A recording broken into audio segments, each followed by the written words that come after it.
Hi, and welcome to our first bonus episode of the Roanoke Presents From Print podcast.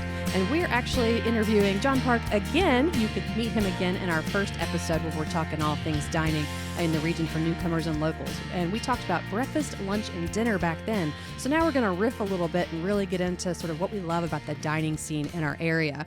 And so if you haven't met our dining photographer and food evangelist, John Park, you can catch him online at Hungry Asian RKE, correct? Correct. Yes. And of course, you can always see him in our latest issue, and he's always available to talk about all things food.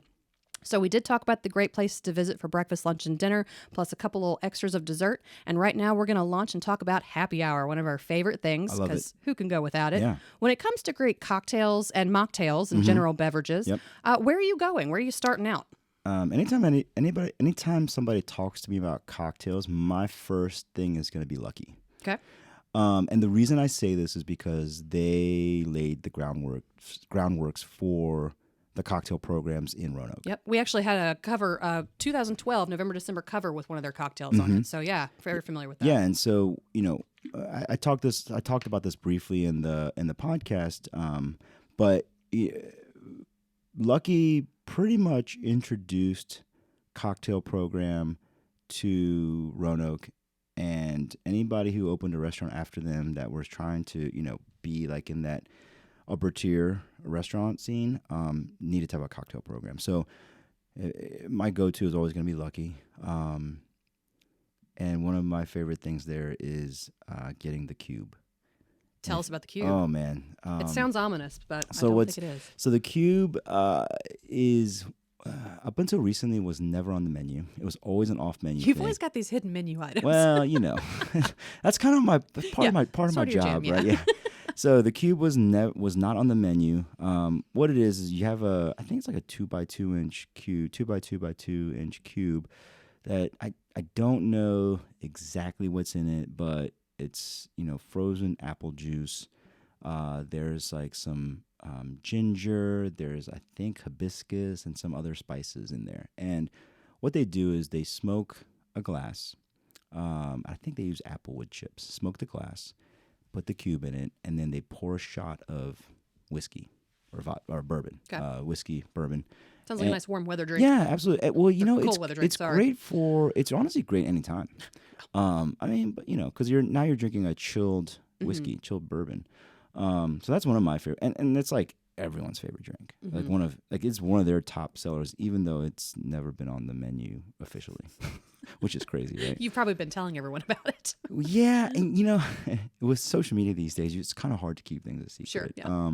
So yeah, I always love going there, and then Lucky also has a sister restaurant called Fortunato. And then they opened Stellina, which is kind of in that same footprint.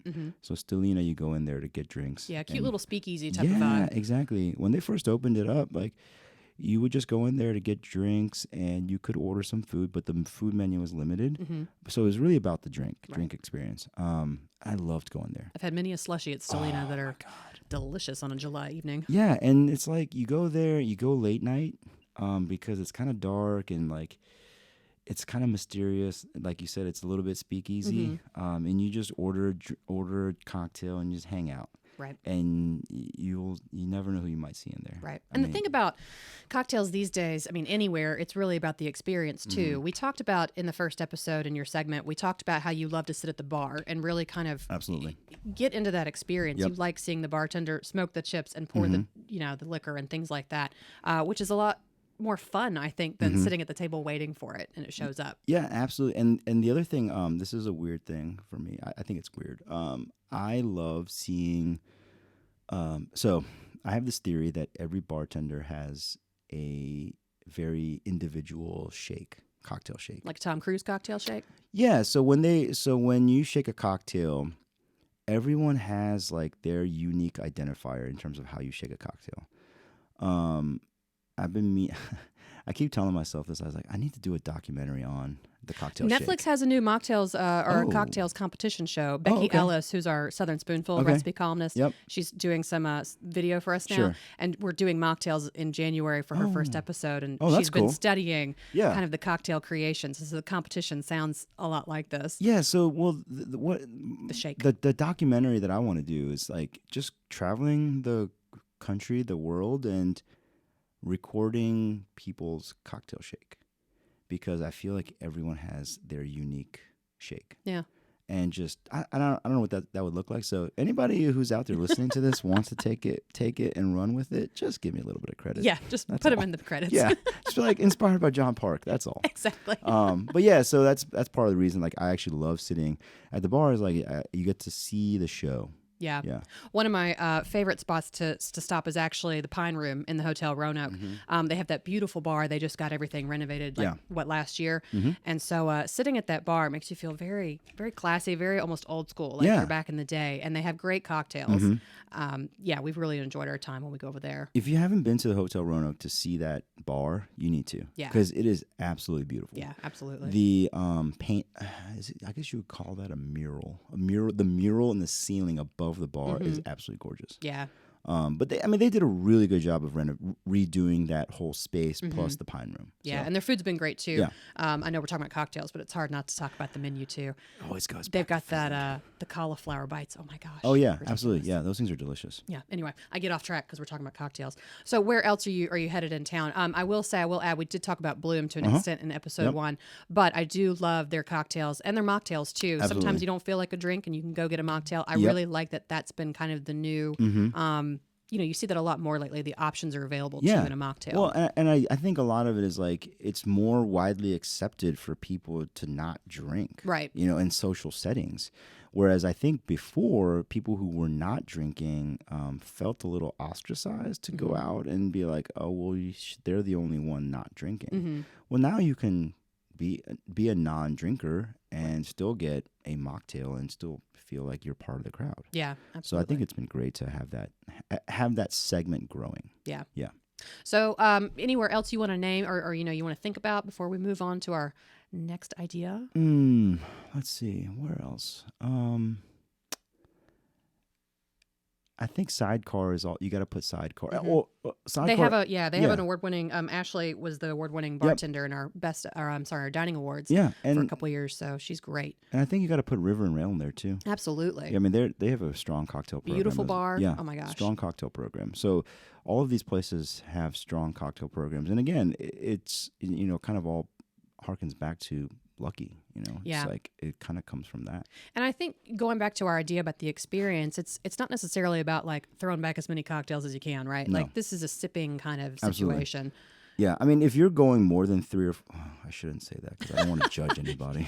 Oh, I'm certainly not judging. You might be able to go hard. I mean, if I cannot. I have 2 cocktails and I'm like, I got to go to bed. Yeah, if you're going more than like 4 deep, then yeah, you're stronger than I. Yeah, exactly. Most of the time I'm probably drinking 2 at the most, maybe 3. Yeah. So yeah, if you're drinking more than that, then you might want to go talk to somebody. Well, all that to say, so my husband, Jason, he really loves an old fashioned. Yep. And there's something about a classic old fashioned, that you can find kind of anywhere around town, Absolutely. but then the restaurant will do like a little twist on it, which is nice. So so speaking of that is if I've never been to your restaurant or your bar, and it's you're known for your cocktails, that will be my first.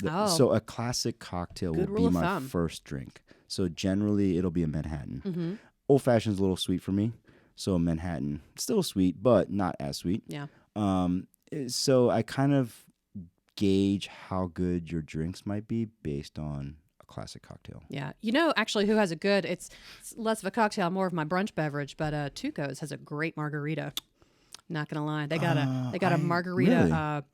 like a big old Okay. container of it, and it's real I delicious. haven't. I may need to go check that out. Very good. Yeah. Very good. If you're into margaritas, I'm not much for tequila, but when I am, they're really who I want to have their margarita. Okay. El Jefe in Salem has an excellent one as well. Their pictures are always so beautiful and they're so tasty. Oh my gosh. Clutch actually has a mimosa flight with their brunches, and I will definitely drink a blue drink because I'm a child at heart. And if it's pink or blue, I'm going to drink it. But their mimosa flights are so good. And I love a mimosa, especially with brunch. So I still have not done brunch at Clutch. Man, I did dinner there the other night, so I had the mimosa flight at Yeah. 6 p.m., but who's to judge?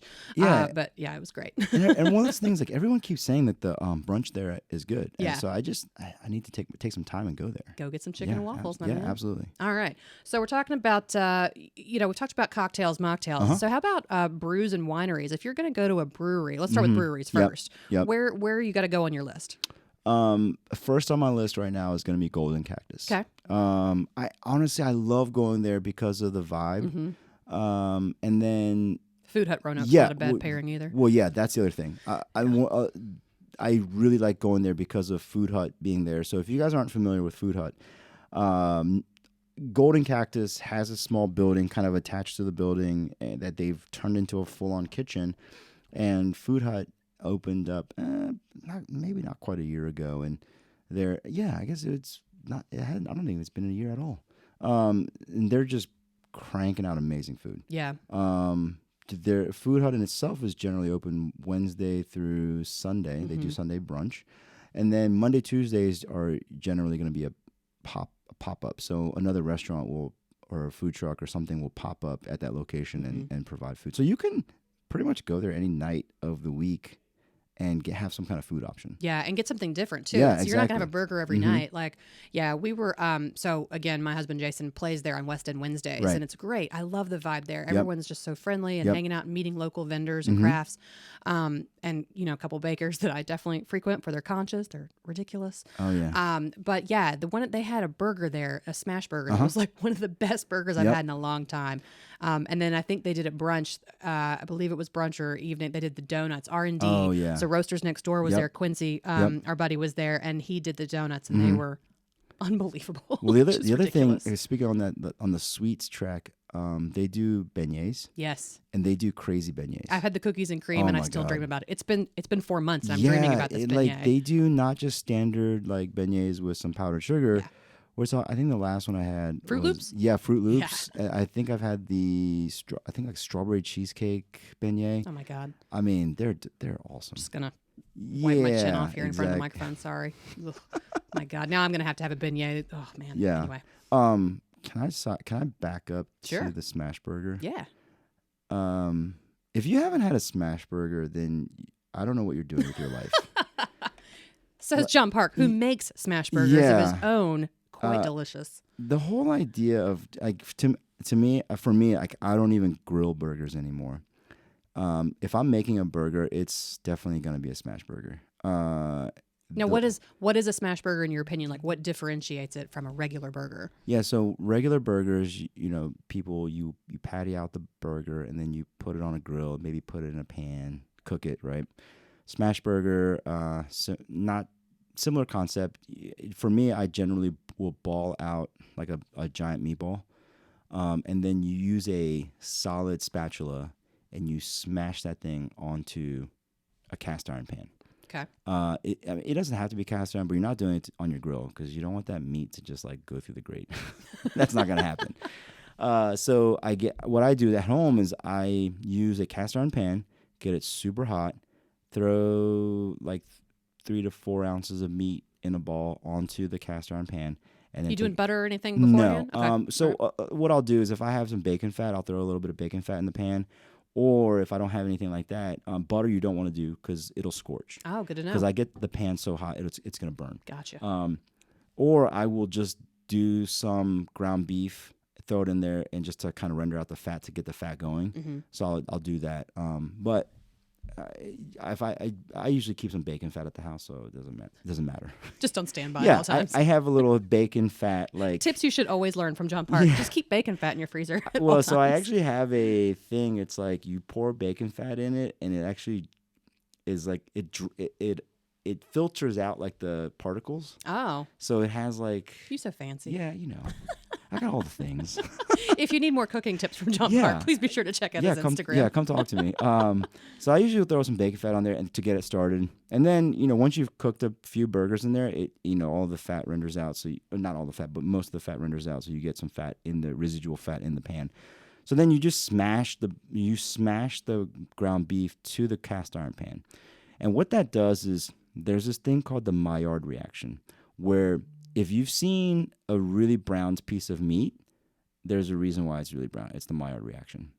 And so it makes this amazing crust that it's hard to replicate that flavor. Mm-hmm.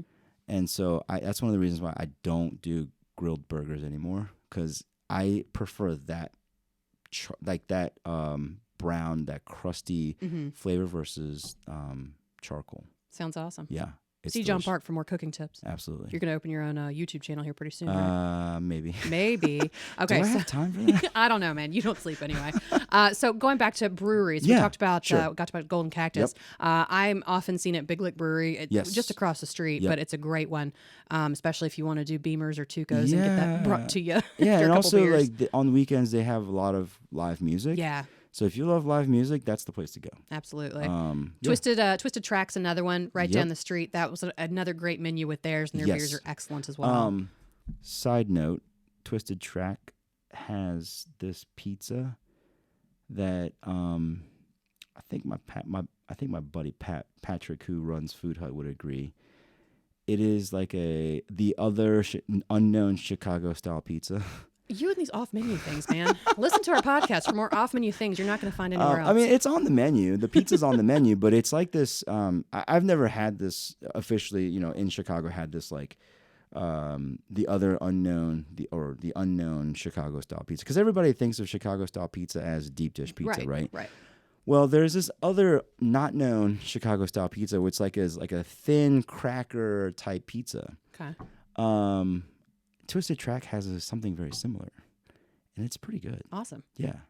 So go check that out. Yeah, absolutely. If you're in Salem, I'm going to Parkway for sure. Yes, the original, the OG craft beer. I love their space. Well, actually, I shouldn't say that, because there was the Rail Yard or Rail something or another. Oh, yeah. Crap. Well, anyway, back to Parkway. Yeah, no, they're great. I love their space. They do a lot of events too, which is really great. Live music. Yep, great live music as well. Great little chill space and good beer. Really like their beer. Yes, I mean there's a reason why they've been around for so long. Absolutely, and really popular. Yeah, because they have good beer. Yeah. So how about wineries? We haven't really talked about wineries yet. This might surprise you, but I don't know that much about wine. No, is Sharon? So your lovely wife Sharon, is she a wine drinker? Yeah, I mean, look, don't get me wrong. We both love to drink wine. Mm-hmm.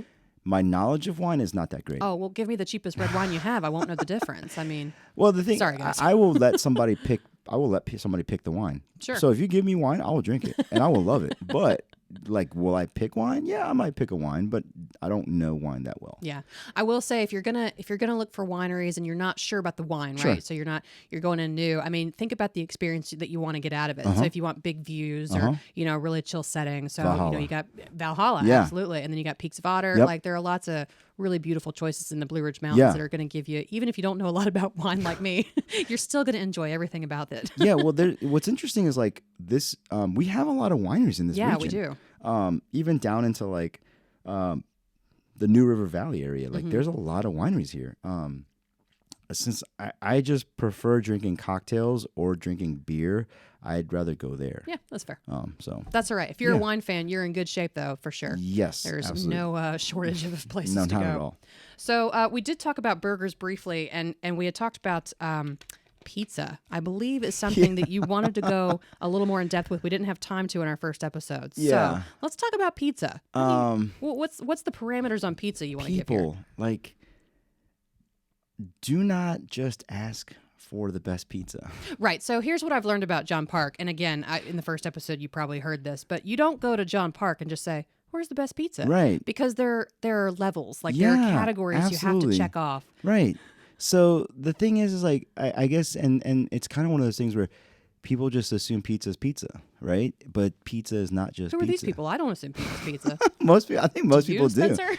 I think most people do, but like we have different styles of pizza. Yeah. Well, Well, you're just talking about deep dish versus a cracker exactly. style. Yeah. So Roanoke, we don't have that many variations on pizza. But you can, one of the popular style, New York style pizza, or just a pizza that you might find from a fast food joint. Yeah. Right? Well, we're not going to talk about those. We got way too many great local exactly. joints. I mean, you just mentioned New York pizza. Yeah. New York pizza in Vinton is Yeah, like exactly. the go-to for Right. New York pizza, right? So you have to, if you ask me for pizza, you better differentiate what kind of pizza you want. Because Right. I'm going to be like, what kind of pizza do you Right. want? Do I want a fancy pizza or am I Yeah. looking for straight up pepperoni delicious? Right. Like, So like around town, I generally will lean on a Neapolitan style pizza. For those of you guys who don't know, Neapolitan style pizza is generally very thin, cooked in a very hot oven.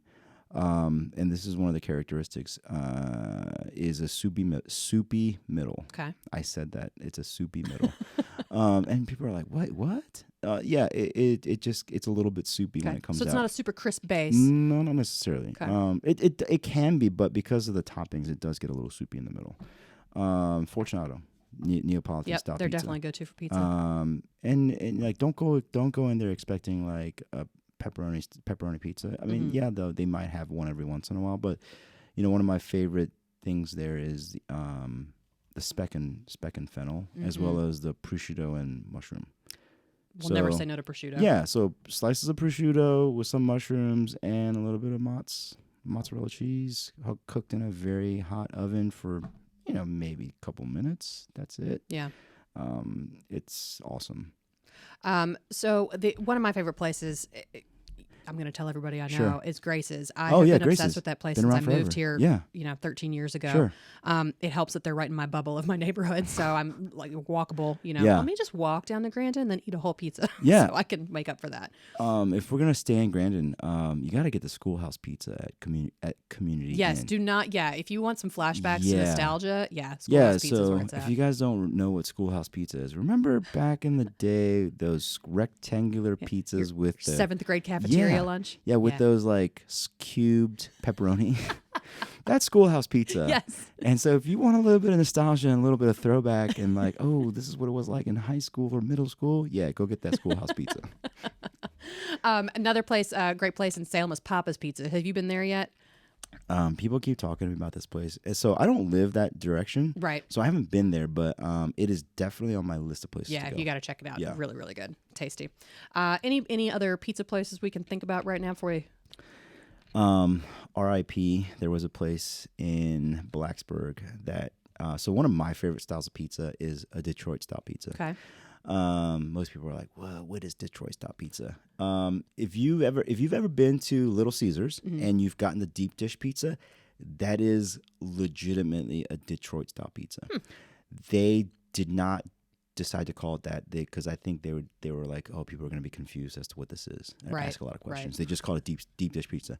The reason, so the characteristics of a Detroit style pizza is generally a thicker crust, a little bit pillowy. And because it's baked, so it came about when automotive workers they actually made their own pans while they're at work, and like make these square pans out of sheet metal, out of sheet metal, and they would fill it with bread and put their toppings on it, right? Fill it with dough. And one of the characteristics is like you would push the cheese all the way to the edge of the pan, so it would hit the metal. And it gets like this crusty cheese. I'm hungry. I'm ready to like eat pizza right now. Yeah, well, and then you brush like, some kind of fat on the pan, so it gets this like crispy. If some of y'all are older, you would remember the pan pizza from Pizza Hut. Get that crust on the bottom. Yeah. They don't do that anymore, which is a shame. But it's like that, Okay. and so it's like a cross between like a focaccia with like, tomato sauce and cheese and pepperoni. Oh my God. Sounds awesome. So there was a place in Blacksburg that did that for a while. And I used to drive to Blacksburg once a week just to get one. Well, that sounds delicious. I don't know how often you get to Floyd. I just remembered this place. So Dogtown Roadhouse. Have you been there for their pizzas? They're all wood fired. Yes. Yeah, and those are super dope. Yeah, I've had their pizza. I've never actually had their pizza at the restaurant. Okay. I've had them, at like festivals. Yeah, but yeah, they yeah. do make a really. So they're also kind of like a Neapolitan style pizza. Yeah. Oh, and the other place, gosh, I just saw them at the Green and Farmers Market last week. Eats a Pizza. Oh yeah, Eats a Pizza. They had a crazy breakfast pizza that if I Yes. hadn't been like on my way out the door to other things, Yep. I would have gone home and eaten that entire thing myself. Yeah, so for those of you guys who don't know, Eats a Pizza is a pop-up, and they sometimes will pop up at Food Hut at Golden Cactus. So it's kind of just a passion project for them. They're not, necessarily like open all the time. It's just a passion project. But the guy just like he has like 2 of those backyard wood-fired pizza ovens. Yeah. And just makes awesome pizza. They looked awesome. I can't wait to try one Yeah, myself. it's great. Have you never had one? No, because I mean, like I said, I was at Grain and Farmers Market. And I was like, man, it's like 9 a.m. So, I'm not opposed to eating pizza that early. I should have gotten one. One of the great things about them is they source a lot of local ingredients, especially. Right. I have seen them shopping around the markets and getting stuff from the vendors. Yep. Which is good to see. I mean, right, you're paying it back to the community. You're using ingredients. You know where they come from. Yep, absolutely. Really important. Yeah. Well, cool. Well, thank you. And of course, one more person that you should definitely check out is Aaron Spicer, who he's going to laugh when he sees that he's included in this. Yes. If you haven't seen Aaron Spicer's Instagram when he makes pizza in his backyard, by the way, he has like a wood-fired oven. Like he's intense about it. Makes his own dough. Makes his own sauces. It's easy now. Yeah. Go follow Aaron Spicer. Absolutely. Yep. All right. So what else are we talking about today before we wrap this up? Is there any other food topic that you'd really like to cover? I would say if you ever travel outside of the city, take some time to get to know that area by the food. Yeah. So don't, just because you don't know where to go doesn't mean that it's you can find it. Things like Instagram are great resources to help you find local food. Right. So don't just roll up to a chain restaurant because, I know this is what it is. Right. I love to explore a new city by the food culture. So take some time. Yeah. I mean, it takes a little bit of effort, just ask me. Yeah. And just find John. And you can find little pockets of culture. So Roanoke actually has a very strong Lebanese community. Yes. And so like Lenore's restaurant and several others, they kind of lend to let me correct you. Lenore is actually Argentinian. You're right. I apologize. I was thinking about the Roanoke food tours, and I know that they have popped by there occasionally. But yeah, so the background there is really interesting too. And then, of course, we've talked about Williamson Road, how you can really explore all sorts of different culture without ever leaving that road. Yeah. Oh, I guess that's the thing I will close by saying. Sometimes, like, just maybe get out of your comfort zone, get out of your bubble. My neighborhood bubble. Yeah, absolutely. And just go. And I feel like a lot of people kind of don't explore Williamson Road. And that is one of my favorite places to eat. Yeah. Great food. A lot of ethnic food. So the food's coming from people who, maybe English is not their first language, right? But they put their heart and soul into the food. Yeah. And a lot of times it's a lot less expensive to eat there than to eat like downtown. Right. So I love showing off Williamson Road. I really wish other people would explore it and also show it off too. Yeah. We've got plenty of time for that. Certainly, we can show off all that. Oh, absolutely. And the other thing, just as a reminder, totally selfishly mentioning our dining guide. We've got our 2023 dining guide. You're going to see a lot of photography from John Park in that as well, and meet some of the dining award winners from our 2023 Dining Awards poll as voted on by our readers. They're giving away best bartender, best pizza, best burger. So you can get a lot of ideas from that. And you can check that out on our website at theroanoker.com. Anything else you want to say to listeners before we pop off? Thank you guys for taking the time to listen to me just rattle off the top of my dome. Hey, if you want to talk about food, John Park is the go-to guy to do it, and I love doing it. So we're going to have you back. I hope you know. Oh, I'm hoping I'm going to be a regular. Excellent, perfect. Well, we look forward to it. We got to talk about food all the time. It is, of course, my very favorite subject. So thank you again so much for listening to the Roanoke Presents from Print podcast, our special bonus episode featuring John Park talking about all things food and dining. We can't wait to do it again, and hope you guys have a great day. Thanks so much for listening.